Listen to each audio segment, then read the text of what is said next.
All right, guys, it is lesson 2. And it is centered around this concept of freedom of speech, this First Amendment right that we have as citizens in the United States.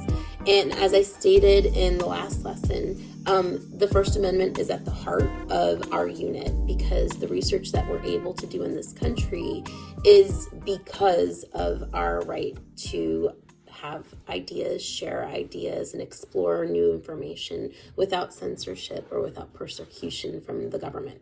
Before I get started with that lesson, though, I just wanted to say thank you to all the students who were able to get onto Flipgrid and share their ideas. I heard so many great topics that were shared by students, from women's health to social justice to immigration to mental health.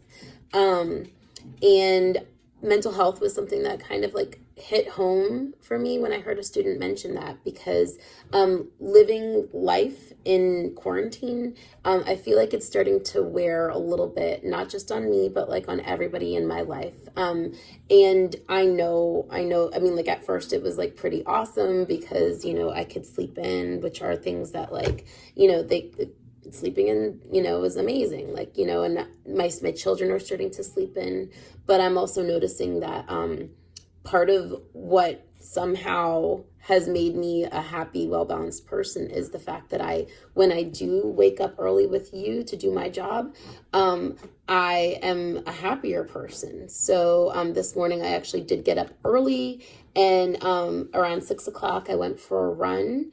And I did that following all of the governor's mandates with the quarantine. I did so in a way that doesn't endanger the lives of myself or the people around me, right? And then I also had a healthy breakfast, and I even took some vitamins today because I realized that, like, a lot of the vitamins that we get normally with the foods that we eat and from the sun, because you get vitamin D from the sun, I'm not getting them as I normally would, especially with a macaroni and cheese diet. So I've been also using an app called Marco Polo to talk with my sisters, and it's a pretty cool app.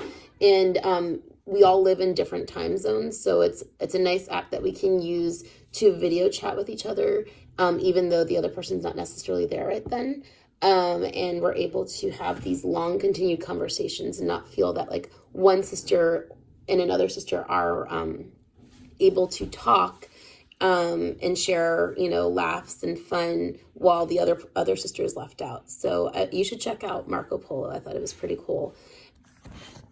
And the last thing I'd like to mention before we jump right into the lesson for today is I wanted to share a few titles of books that remind me of like what we're going through right now in the quarantine with like isolation and what to do with our time when we were in isolation. So the first book that reminds me of that is the autobiography of Malcolm X. When Malcolm X was in prison, he had written about how he was able to access the library and read. He read everything he could get his hands on. He even copied the dictionary. I mean, it's just one of those books that if you haven't read it, you really should. Everyone needs to read this book. Malcolm X was so intelligent and he had such a way of expressing his thoughts and ideas that were just so new and refreshing to me, and still are. But he had mentioned that while he was in prison, he finally felt free for the first time, even though that seems like a paradox, right? You're in prison and he's finally free. But the reason was that because he was exploring and learning and better understanding himself, because he had nothing to do. So what he was doing was learning, and he was researching. See? And he was reading everything he could get his hands on. So the next title is Catcher in the Rye, which I do have a copy of. Catcher in the Rye by J.D. Salinger is about a young boy who he's a sophomore. He's a sophomore, and he's like in a military school, and he's kind of like just like a kid who keeps getting kicked out of schools, and he's just a mess up, and he's like from a wealthier family too. So he's like in these private schools, and he felt so alone, and he'd been alone his whole entire, like he felt so alone. And I felt like the story, the way that it's written, it's like a stream of consciousness, and I really liked that story. I read it when I was an 11th grader, and I loved it so much. I read it like all night long, and I never read like that. Like, I'm such a slow reader, but I couldn't put it down because it felt so real and so I got it. I understood, and I ended up naming my son Holden, who after the main character. The last two books, I actually have one of them, Hatchet, by Gary Paulson. Boy is on a two-seater airplane heading to see his dad over the summer, and the plane crashes, and he's stuck in the woods.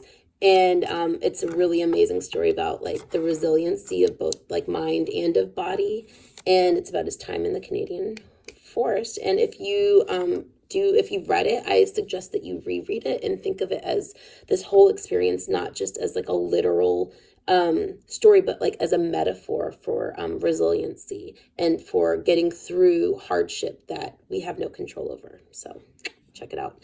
And then lastly, Anne Frank, which you all should have read last year for summer reading. So Anne Frank was literally like, hidden from the world. They were in hiding in a house in like an annex, right? And the reason I've been thinking about Anne Frank is because my family's driving me absolutely crazy, and just like Anne, just like everybody that was stuck in that annex at the time, it's really hard to get along with people all the time so closely, but when you're stuck, it's like you have to, let bygones be bygones.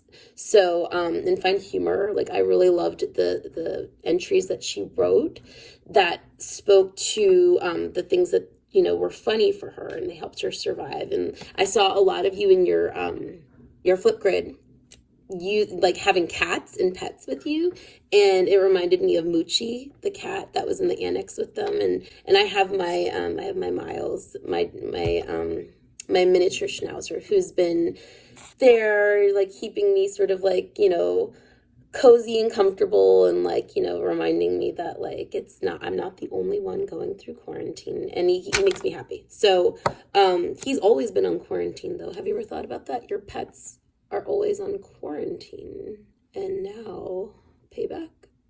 I don't know.